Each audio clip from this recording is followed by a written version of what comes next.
नमस्कार दोस्तों, life high education class में आपका स्वागत है, अभिनंदन है। आज जो मैं कहानी लेकर आया हूँ कानों में कंगना कहानी है, जिसके कहानीकार हैं राधा राधिका रमण सिंह, जो हमारे UGC net JRF TGT PGT के एग्ज़ाम में पूछने की संभावना है और यूजीसी नेट जेआरएफ की और असिस्टेंट प्रोफेसर के सिलेबस में ज़रूर है। चलो शुरुआत करते हैं। किरण, तुम्हारे कानों में क्या है? उसके कानों में चंचल लट को लहटाकर कहा कंगना। अरे कानों में कंगना? सचमुच दो कंगन कानों को घेर कर बैठे थे।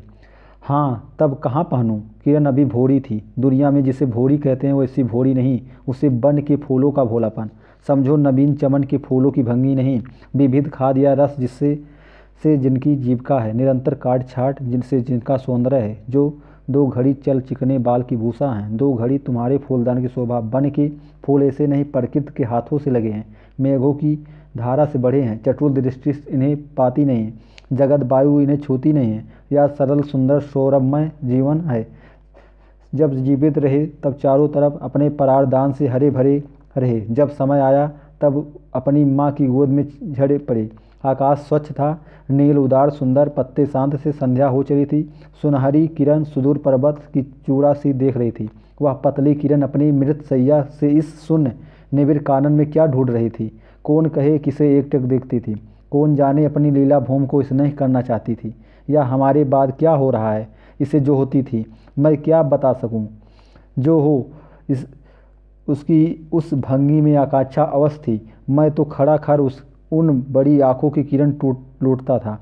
आकाश में तारों को देखा, उन जगमग आंखों को देखा। बात एक ही थी। हम दूर से तारों के सुंदर शून्य छिकमुख को बार बार देखते हैं, लेकिन वह सास्पंद निश्चेत ज्योत सचमुच भावहीन है। आप ही आप अपने अंतर लहरी से मस्त है। इसे जानना आसान नहीं है। हमारी ऐसी आँखें हैं कि उनके सहारे उस निगूढ़ अंतर में डूब था ले। मैं रसाल की डोली थामकर पास ही खड़ा था। वह बालों को हटाकर कंगन दिखाने की भंगी परारों में रहकर उड़ती थी। जब माखन चुराने वालों ने गोपियों के सर के मटके को तोड़कर उनके भीतर किले को तोड़ डाला, तो नूर जहाँ ने अंचल से कबूतर को उड़ाकर शाहजहाँ के कठोर हृदय की धज्जियाँ उड़ा दी। फिर नदी के किनारे बसंत बल्लभ रसाल पल्लों की छाया में बैठी किसी आपरूप बालिका की तरह सरल स्निग्ध भागिमा का एक मानव अंतर पर क्यों न दौड़े। किरण इन आँखों के सामने प्रतिदिन आती ही जाती थी। कभी आम के टिकोर से आंचल भर लाती, कभी मौलसिरी के फूलों की माला बना लाती, लेकिन कभी भी ऐसी बाल सुलभ लीला आँखों से होकर हृदय तक नहीं उतरी। आज क्या था? कौन शुभ अशुभ क्षण था कि अचानक वह बनैली लता मंदार माला से भी कहीं मनोरम दिख पड़ी। कौन जानता कि चाल से कुचाल जाने में है, हाथों से कंगन भूलकर कानों में पहने में है। इतनी माधुरी है कि 2 टके के कंगने में इतनी शक्ति है कि गोपिया को कभी स्वप्न में भी नहीं झलका था कि बाँस की बांसुरी में घूंघट खोलकर नचा देने वाली शक्ति भरी है। मैंने चटपट उसके कानों से कंगन उतार लिया, फिर धीरे धीरे उसकी उंगलियों पर चढ़ाने लगा। न जाने उसे घड़ी कैसी खलबली थी। मुंह से अचानक निकल आया, किरण आज की यह घटना मुझे मरते दम तक न भूलेगी। यह भीतर तक बैठ गई है। उसकी बड़ी बड़ी आँखें और बड़ी हो गई थी। मुझे चोट सी लगी। मैं तत्क्षण योगेश्वर की कुटी की तरह चल दिया। परार भी उसी समय चल दिए। यही विस्मय था। एक दिन था कि इसी दुनिया में दूर रहकर लोग दूसरी दुनिया का सुख उठाते हैं। हरचंदन के पल्लों की छाया भूलोक पर कहाँ मिले, लेकिन किसी समय हमारे यहाँ भी ऐसे वन थे जिनके वृक्षों के साये में घड़ी निवारने के लिए स्वर्ग से देवता भी उतर आते हैं। जिस पंचोटी का अनंत यौवन देखकर राम की आंखें भी खिल उठी थीं, वहाँ के निवासियों ने कभी अमृत तर के फूलों की माला नहीं चाही, मंदाकिनी के छींटों की शीतलता नहीं ढूंढी। नंदो पावन का सानी कहीं बन भी था। कल्प वृक्ष की छाया में शांति अवश्य है, लेकिन कदम की छाइयों कहाँ मिल सकती हैं। हमारी तुम्हारी आँखों ने कभी नंदो उत्सव की लीला नहीं देखी, लेकिन इसी भूतल पर एक दिन ऐसा उत्सव हो चुका जिसको देख देख कर प्रकृति रजनी 6 महीने तक ठगी रही। सत देवगानों से परिजात के फूलों की वर्षा ने नंदन कानन को उजाड़ डाला। समय ने सब कुछ पलट दिया। अब ऐसे वन नहीं है जहाँ कृष्ण गोलोक से उतरकर 2 घड़ी बंसी की टेर दें। ऐसे कुटीर नहीं है जिनके दर्शन से रामचंद्र का भी अंतर प्रसन्न हो। ऐसे मुनीस नहीं है जो धर्माधुरंधर धर्मराज को भी धर्म में शिक्षा दें। यदि 1-2 भूल भटके हो भी हैं तब अभी तक उन तक दुनिया का पर्दा नहीं उठा। जगत माया की माया नहीं लगेगी। लेकिन वो कब तक बचे रहेंगे? लोग अपने यहाँ लोग अलौकिक बातें कब तक होने देगा? भवसागर की जल तरंगों पर स्थिर होना कब संभव है? ऋषिकेश के पास एक सुंदर वन है, सुंदर नहीं अपूर्व सुंदर।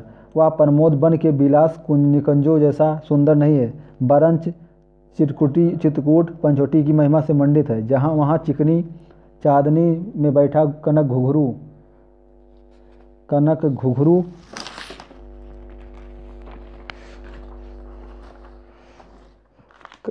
की इच्छा नहीं होती है। बरंच परारों में एक ऐसी आवेश धारा उठती है जो कभी अनंत साधना के कुल पर पहुंचाती है, कभी जीव जगत के एक तत्व में दौड़ मिलती है। गंगा की अनंत गरिमा बन की निबिड़ योग निद्रा वहीं देख पड़ेगी। कौन कहे वहाँ जाकर या चंचल चित्त क्या चाहता है, गंभीर अलौकिक आनंद या शांत सुंदर मरण।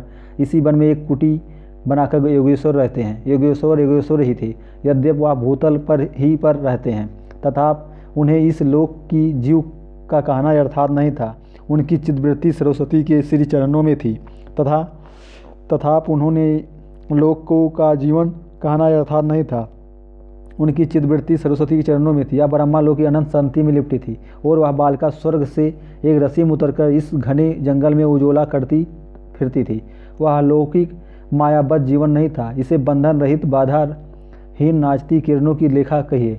मानो निर्मुक्त चंचल मलय वायु फूल पर डाली पर डोलती फिरती हो। कोई मूर्तिमान अमर संगीत बेरोटोक हवा पर या जल की तरंग भर पर नाच रहा हो। मैं ही वहाँ इस लोक का प्रतिनिधि था।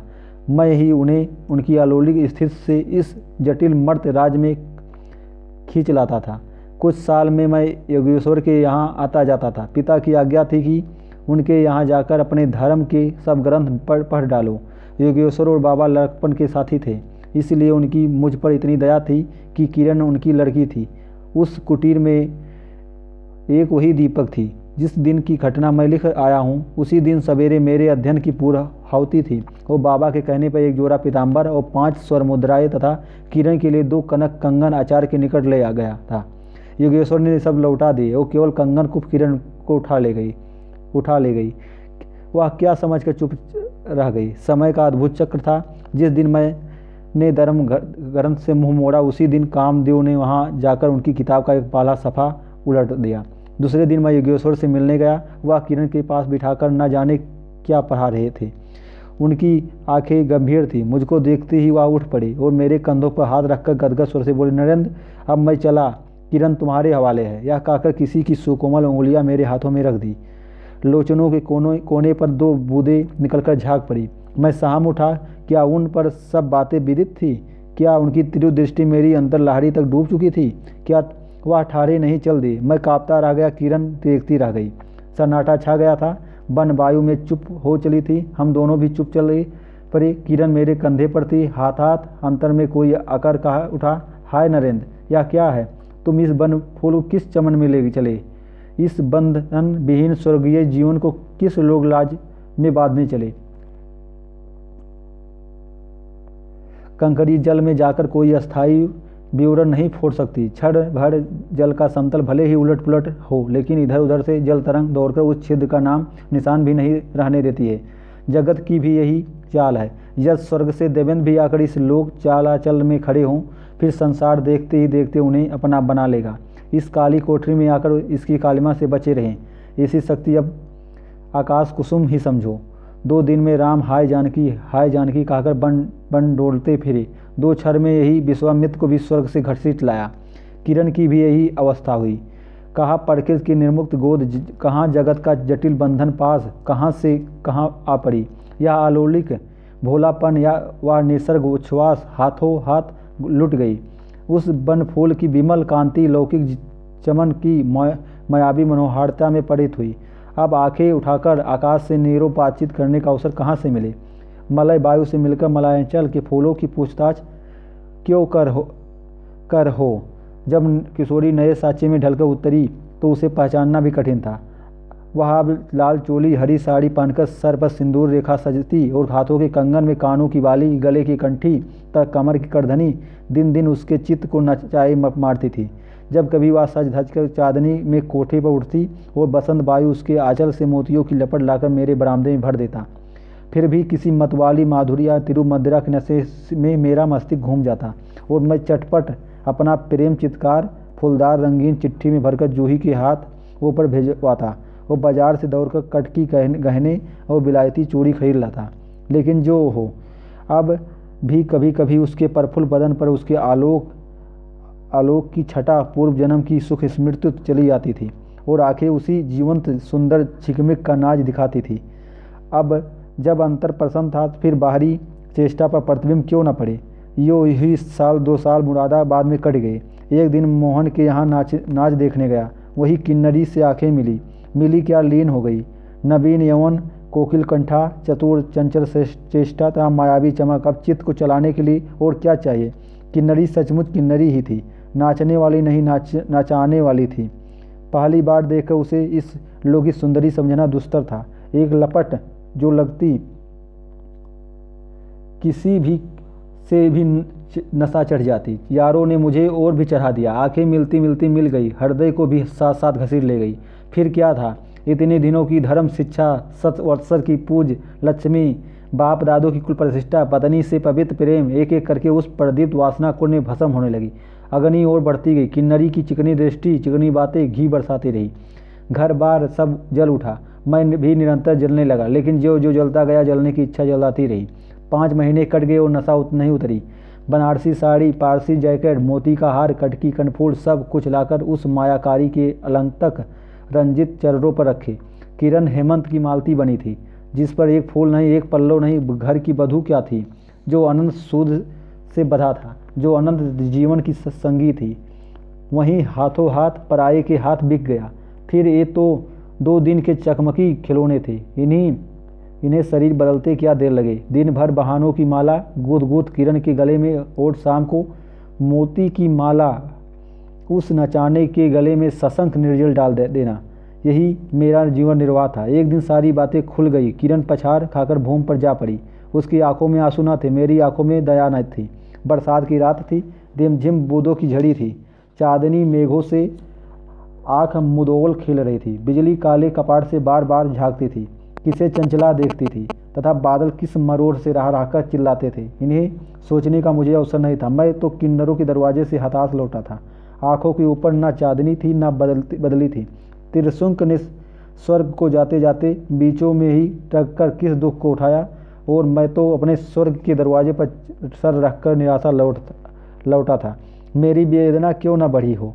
हाय, मेरी अंगुलियों में एक अंगूठी भी रहती तो उसे नजर कर उसके चरणों पर लौटता।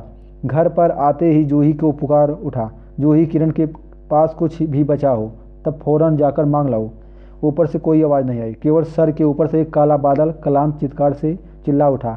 मेरा मस्तिष्क घूम गया है। मैं तत्क्षण कोठे पर दौड़ा है। सब संदूक झाँके, जो कुछ मिला सब तोड़ डाला, लेकिन मिला कुछ भी नहीं। अलमारी में केवल मकड़ी का जाल था। श्रृंगार बक्स में एक छिपकली बैठी थी। उसी दम किरण पर झपटा। पास जाते ही सहम गया। वह एक तकिए के सहारे निसहाय निष्पद लेटी थी। केवल चाँद ने खिड़की से होकर उसे गोद में ले रखा था और वायु उस शरीर पर जल से भिगोया पंखा झल रही थी और मुख पर एक अपरूप छटा थी। कौन कहे कहीं जीवन की विशेष रस्म क्षण भर वहीं अटकी हो। आंखों में एक जीवन ज्योत थी, शायद प्राण शरीर से निकलकर किसी आश्रय से वहाँ बैठ रहा हो। मैं फिर पुकार उठा, किरण, किरण, तुम्हारे पास कोई गहना भी रहा है? हाँ, शीरकंठ की काकली थी। कहा, अभी देखने दो। उसने धीरे से घूंघट सरकाकर कहा, हाँ, वही कानों का कंगना। सर तकिए से ढल पड़ा था, आंखें भी छिप गई थी। वह जीवंत रेखा कहीं चली गई थी। वो क्या इतने ही के लिए अब तक ठारी है? आंखें मूंग पर जा पड़ी। वही कंगन थी जो वैसे ही कानों को घेर कर बैठी थी। मेरी स्मृति तड़ित बेग से नाच उठी। दुष्यंत ने अंगूठी पहचान ली। भूली शकुंतला उस पर याद आ गई। लेकिन दुष्यंत सौभाग्यशाली थे, चक्रवर्ती राजा थे। अपने पराग प्रिया को आकाश पाताल छानकर ढूंढ निकाला।